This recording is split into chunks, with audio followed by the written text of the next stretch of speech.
બધાએ ફરિયાદ કરી છે. પાણીની સગવડ નથી. છેલ્લા 2 કલાકથી 3 કલાકથી બધાની પહેલાં પાણીની સગવડ કરાવો, કારણ કે આ તો હદ થાય. અમારા લોકો 2-3 કલાકથી ઊભા રહે શું કલાક પાણીની સગવડ કરાવો.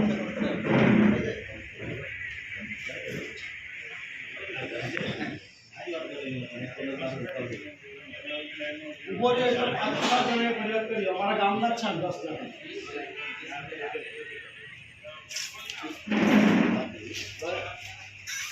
પાણી અપાય, વધારે પાણીનો બાટલો બહાર મૂક પહેલા. અમારા પૈસા એજન્સી ચાલે છે, તમારી એજન્સી નથી. આ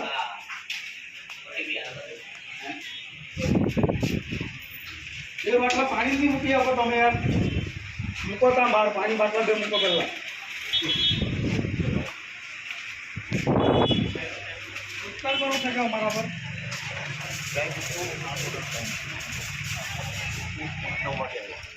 સવારે 7 વાગ્યાથી લાઈન ઊભી હતી. કેટલા વાગ્યાથી તમે ઉભેલા લાઈનમાં? આ લોકો તો અત્યારે અમે લોકો છે ને 7 વાગ્યા કર્યા હતા. એ લોકોના બિલ કપાઈ ગયા, એ લોકો જતા રહ્યા અને પ્લસ લગભગ 40-50 બિલ કપાયેલા અંદર. અને એક સાથે છે એ લોકોએ આવ્યા તો એ લોકોને પૂછ્યું કે આ બિલ કોણ છે? આ તો સિટીવાળા નથી. એટલે સિટીવાળા કોઈ પણ લાઈનમાં ઊભી રહ્યું એ લોકો કેમ આપણે સિટીવાળા જિલ્લામાં જ અંદર. હા, એટલે કે અમારા ગામડાવાળા છીએ તો ગામડાવાળાને ઊભા રહ્યા. કોઈ બી સિટીવાળો છે એ લોકોની બુકિંગ નહીં, અમે લોકો બુકિંગ કરતા છે. એવું થોડું કંઈ એ લોકોને અલગથી અમને અલગથી ડિલિવરી આપતા નથી. અઠવાડિયાથી પ્રોબ્લેમ છે. આ તાપમાં બધા ઊભા રહેલા છે. ગઈકાલે 4-5 હતા અને એ લોકોનું કહેવાનું શું હતું કે અમે સવારે 9 વાગ્યાથી ઊભા હતા અને સાંજે 4 વાગ્યા સુધી ઊભા રહ્યા અને છેલ્લે કહે કે ભાઈ બંધ થઈ ગયું. અમે તો કંઈક પાણી પીવા વગર સાફ કરવા વગર છે એટલું બધું અમને પ્રોબ્લેમ થયા અને આજે સવારે વહેલા 7 વાગે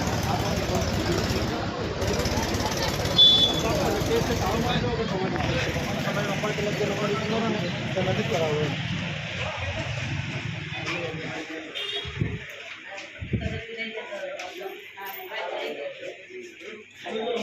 ફરિયાદ છે સીધી. કારણ કે છે ને 15 દિવસથી અમારા ગામમાં ગેસના બોલા નથી. ગીરવાળી કાચી મરણમાં મારા ગામ લાગે છે.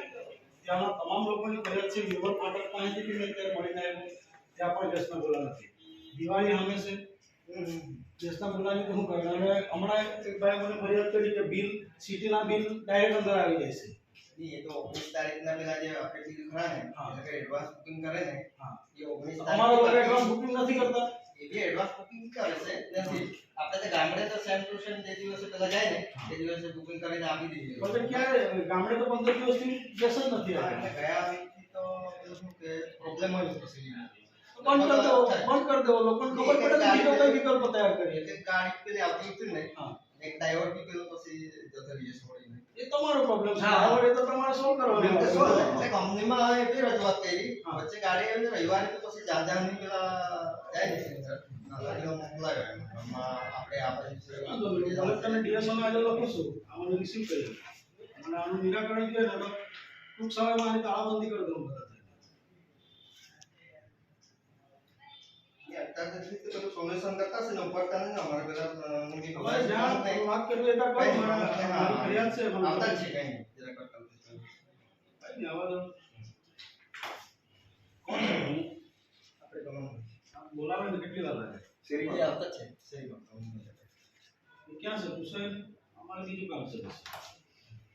દાદી કંપનીમાંથી મોકલાવી નહીં આવે તો આરટીજીએસ એડવાન્સમાં કરીએ. બંધ કરી દેવાની મોકલતા હોય તો એ રીતે બંધ કરી દો. આ તો કઈ નહીં. આ લેવો હું ફરિયાદ કરું છું ડીએસઓને. હા, કઈ નહીં કરી દો. વાંધો નહીં. આ લોકો 15 આ તમે આપણે સંચાલન કરતા કોણ છે? સાહેબ જોડે વાત કરી લે સર આ રીતનું છે. હા, એટલે ફોન કરો. અહીંયા મેન કોણ છે? એપ્લિકેશન તો એ અમને રિસીવ આપે. અમે કરીએ કલેક્ટરને ડીએસઓને ફરિયાદ. કરી શકો એમાં. તો કરવાની જોઈએ. અમારા લોકો લાઈનમાં ઊભા છે તો એ આપણા જ ભાઈ છે ભાઈ. આપણા આપણા જ ભાઈ છે. પાણીની સગવડ પર છેલ્લા 15 દિવસથી ગામડે ગેસ નથી આવતા. ત્યાંથી આવે જ નહીં તો પછી શું કરીએ બોલ. તો ત્યાંથી આવે ને તમે જાણ કરો. નહીં આવે તો બંધ કરો. લોકોને અટવાવે શું કરવા? શું કરવા એટલે જેટલા આવે એટલા તો વિતરણ કરવા પડે છે એની. આ તો પછી એમ બોર્ડ વાળો આટલા જ આવે છે. આટલા જ લોકો લાઈનમાં ઊભા રહે. વખત ગામના 4-5 વાગ્યા સુધી ઊભા રહેશે બધા. ત્યાર બાદ તો લાઈન રહે. હમણાં પેલા ભાઈ કહીને ગયા 4-5 વાગ્યા સુધી અમે ઉભી રહ્યા છે. બપોર સુધીમાં જ પતી ગયું. હા, 4 વાગ્યા સુધી તે બને જ નહીં. બાટલા હોય એટલામાં જ પછી પૂરું જ થઈ જાય ને. જેટલા બાટલા હોય એટલા જ રિસીવ કરે. પણ ઓછા બાટલા હોવાનું કારણ હાથે મોકલાવે જ નહીં રે. કોણ મોકલાવે? પ્રાઇવેટ ગાડી કંપની વાળા પ્રાઇવેટ ગાડી ભરે નહીં. આપણી 2 ગાડી છે. હવે 2 ગાડીમાં તો કઈ અસર બી નહીં થાય. તકલીફ આવે. ગામડે જે આવતા હોતા રહે તો કોઈ ગામડેની એજન્સી બંધ કરી દેવો. લોકો અહીંયા લાઈનમાં ઉભા રહીને શું કરવા તા ફાફા આ મારવા? સીએસસી વાળું તો આપણે આપેલું જ નહીં મળે. હા. એ લોકો તો ઓનલાઈન કરાવીને બારોબાર આપેલું છે. એટલે આ CSC ને આપણને લાગે વળગે જ નહીં. પણ પહેલા આપણો ગ્રાહક પછી સીએસસી ના આવું છે. કઈ વાંધો નહીં. આજે અમે ફરિયાદ કરીએ છીએ. અહીંયા કોણ જવાબદાર વ્યક્તિ છે એમને રિસીવ આપે.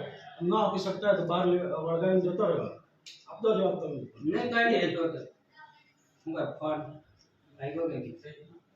આમાં જો કલ્પેશ સાચી જ વાત છે. હું આ તો બાટલાથી આવે તો પાણીની સગવડ નહીં મળે લોકોની. આ લોકો બહાર આવ્યા તો પહેલા અમારા ગામમાં 10 જણા હતા ફરિયાદ કરી કલ્પેશભાઈ 7 વાગ્યાના ઉભેલા એમ કે મરી જવાના પાણી હજુ બી ઉભા છે. પાણી નહીં રાખે. પાણી તો વ્યવસ્થા તમારે લાઈન હોય તો રાખવી જ પડે. કમસે કમ સાઈડો તો કરો. બાર સાઈડો તો કરો. આટલા અઠવાડિયા 15 દિવસથી લોકો લાઈનમાં હવારમાં ઉભા છે તો એ લોકોના ટેક્સના પૈસા જ આપણી ઓફિસો ચાલે છે.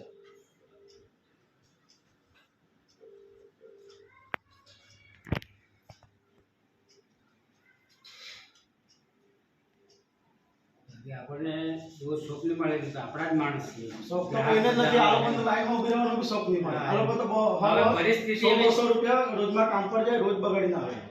આ જુદી એવી પરિસ્થિતિ નહીં સર્જાઈ. આ પેલી વાર આવું અત્યારે સર્જાઈ છે.